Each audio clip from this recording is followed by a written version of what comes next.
نحمده ونصلي على رسوله الكريم اما بعد اعوذ باللہ من الشیطان الرجیم بسم اللہ الرحمن الرحیم۔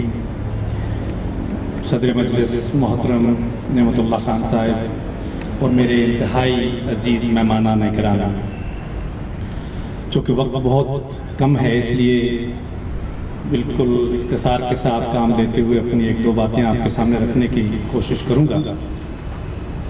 میں صرف آپ کے سامنے وہ منظر رکھنا چاہتا ہوں کہ جس وقت اسلام کی دعوت عام ہوئی اور مدینہ منورہ میں اسلامی ریاست قائم ہوئی تو اس وقت کوئی ایک طبیب بھیجا کسی بادشاہ نے حضور اکرم صلی اللہ علیہ وسلم کے پاس، اور وہ کئی دن وہاں رہا مگر اس کو کوئی مریض نہیں ملا اور اسے واپس جانا پڑا۔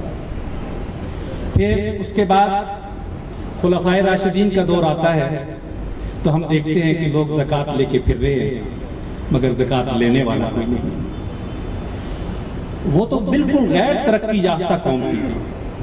جب انہوں نے قرآن کو تھاما اور حضور اکرم صلی اللہ علیہ وسلم کی تعلیمات کو سمجھا اور ان پر عمل کیا تو ایک ایسا خوبصورت معاشرہ سامنے آیا کہ جہاں پر خوشحالی تھی، بدامنی نہیں تھی، امن تھا، سکون تھا اور لوگ ایک اچھی زندگی گزار رہے تھے۔ اب 1400 سال کے بعد جب ہم بہت ترقی کر چکے ہیں اور ہم دیکھتے ہیں کہ بڑی بلند بلند عمارتیں ہمارے شہروں کے اندر بن گئی ہیں، لوگ چاند کو مسخر کر رہے ہیں، خلا میں ڈیرے ڈالے ہوئے ہیں، ہم سمجھتے ہیں کہ ہر طرف ترقی ہی ترقی ہے، لیکن اس معاشرے پہ ایک نگاہ ڈالیے۔ ایک دو فگرز آپ کے سامنے رکھتا ہوں، اتھینٹک فگرز، 1، 2 اور 3، یہ 3 سیکنڈ گزرے ہیں۔ ان 3 سیکنڈ میں ایک بچہ اس دنیا کے اندر صرف بھوک کی وجہ سے مر چکا، اور انہی 3 سیکنڈ میں ایک اور بچہ اس لیے مر گیا کہ اس کے پاس ڈائریا، نیمونیا، اس کے علاج کے پیسے نہیں تھے۔ ڈائریا اور نیمونیا اور ملیریا یہ غریبوں کی بیماری، تو 1، 2 اور 3 یہ مزید 2 بچے گزر گئے اور ہم آنکھیں بند کیے بیٹھے ہیں۔ روزانہ 24,000 بچے صرف بھوک سے مر جاتے ہیں، اور ایک لمبی فکر میں آپ کے سامنے رکھ سکتا ہوں، لیکن دکھ کی بات تو یہ ہے کہ یہ مداوا بھی موجود ہے۔ آپ دیکھیے کہ اگر میں چاہوں کہ پوری دنیا کے اندر لوگوں کو صحت کی سہولتیں مل جائیں تو $12 ارب چاہیے سالانہ، ہر ایک کو کھانا مل جائے تو $10 ارب چاہیے، واٹر اینڈ سینیٹیشن مل جائے تو $14 ارب چاہیے، نیوٹریشن اور باقی میٹرنٹی کی سہولتیں مل جائیں گی ساری، یہ کل ملا کے آپ کو سالانہ $50 ارب چاہیے۔ دنیا کے اندر غربت بھی ختم ہو جائے، لوگوں کے علاج بھی ہو جائے، لوگوں کو کپڑا بھی مل جائے، سب چیزیں ہو سکتی ہیں، مگر $50 ارب کہاں سے آئیں؟ دیکھیے $50 ارب کے تو صرف یورپ میں لوگ سگریٹ پی جاتے ہیں، $110 ارب کی شراب پی جاتی ہے یورپ کے اندر، $405 ارب کی منشیات استعمال ہوتی ہیں، $780 ارب کا اسلحہ استعمال ہوتا ہے سالانہ۔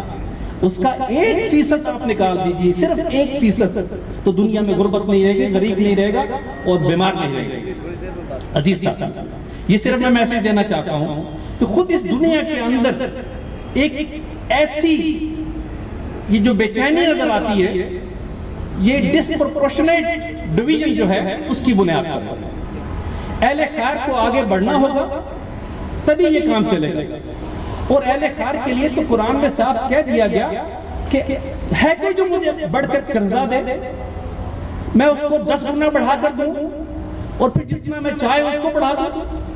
پھر ایک حدیث پاک میں حضور اکرم صلی اللہ علیہ وسلم فرماتے ہیں، اے اسماء کچھ نہ کچھ دیتی رہا کرو اور دیکھو گن گن کے نہ دیا کرو، کہیں ایسا نہ ہو کہ تمہارا رب بھی تمہیں گن کے دینے کرتا ہے، وہ تو ہمیں بے گنے اور بے حساب دیتا ہے۔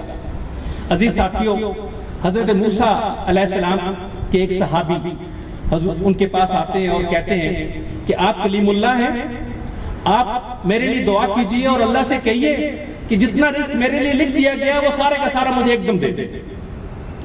آپ نے فرمایا کہ اگر ایک دم تمہیں مل گیا تم کھا لوگے اور اس کے بعد تو تم نے پھر مر جانا، چونکہ اللہ کی یہ سنت ہے کہ جتنا رزق تمہارے لیے طے ہے وہ تم کھا چکو گے تو ختم ہو جاؤ۔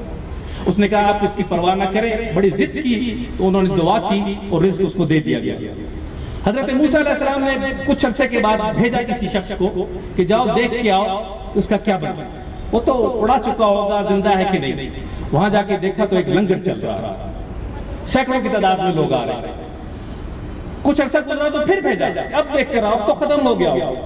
پتا چلا کہ اب لنگر میں سینکڑوں نہیں ہزاروں لوگ آ رہے ہیں اور لوگ ہیں کہ بڑھتے ہی چلے جا رہے ہیں۔ تو حضرت موسیٰ علیہ السلام نے اللہ سے پوچھا، کلیم اللہ سے بات کیا کرتے تھے کہ اے اللہ آپ کی تو سنت تھی کہ رزق متعین ہے، اگر ختم ہو گیا تو آپ اپنے پاس بلا لیتے ہیں۔ تو اللہ نے جو جواب دیا وہ ذرا اپنے پلے باندھ لیجئے۔ اللہ نے کہا اے موسیٰ یقیناً میری یہ سنت ہے کہ میں متعین رزق دیتا ہوں، مگر تم میری دوسری سنت کو بھول گئے ہو۔ وہ میری دوسری سنت یہ ہے کہ جو اللہ کی راہ میں خرچ کرتے ہیں ان کے مال کو بڑھاتا چلا جاتا ہے۔ عزیز ساتھیوں، اگر آپ اللہ کی راہ میں مال خرچ کریں گے وہ کم نہیں ہوگا۔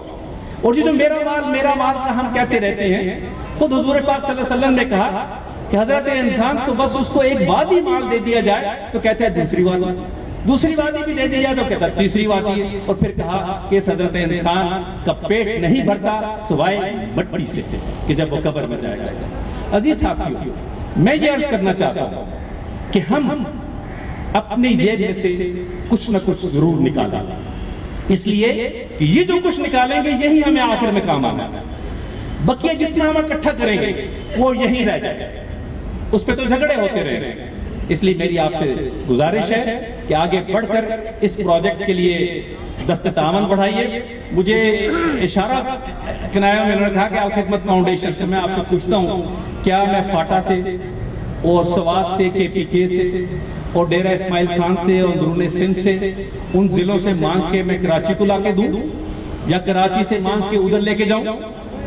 تو عزیز بھائیوں، آپ یہاں کا پروجیکٹ بنائیے، اس کے بعد مزید جیب میں ہاتھ ڈالیے گا، بچے تو ہمیں دیجئے گا، ہم ان جگہوں پہ لے کے جائیں گے۔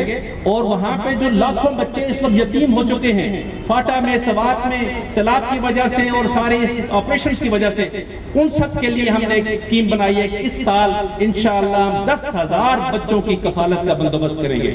اور وہ نعرہ ہے ہمارا اس حدیث کی بنیاد پہ کہ کفالت یتیم سے جنت کا حصول بھی، رفاقت رسول بھی۔ یہ لے کے ہم چلیں، پورے ملک میں جا رہا ہوں اور باقی میرے ساتھی بھی جا رہے ہیں، ہم انشاءاللہ ان کی کفالت کا بندوبست کریں گے۔